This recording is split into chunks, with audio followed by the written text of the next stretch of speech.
আমরা অনেক সময় ভাবি আমল করা মনে হয় অনেক কঠিন।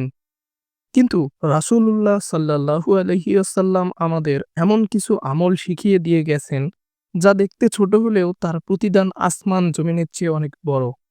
একটি হাদিসে রাসূল সাল্লাল্লাহু আলাইহি ওয়াসাল্লাম এমন একটি কাজের কথা বলেছেন, যা কিয়ামতের দিন পাহাড় সমান সওয়াব হবে। অথচ এই কাজটি আমরা অনেকেই অবহেলা করি, ভুলে যাই অথবা গুরুত্ব দেই না।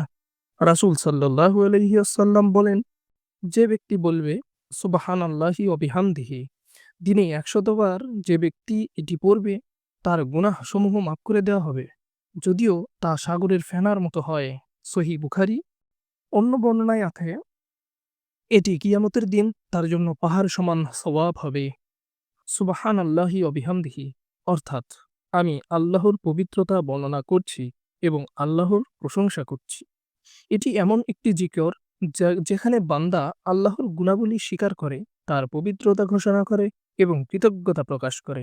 এই একটি বাক্য যদি তুমি অন্তর দিয়ে পড়ো, প্রতিদিন নিয়ম করে পড়ো, তাহলে সেটা তোমার জীবনের প্রতিদিনের ছোট কাজকে পরিণত করে কিয়ামতের দিনে এক বিশাল পাহাড়ে পরিণত করবে।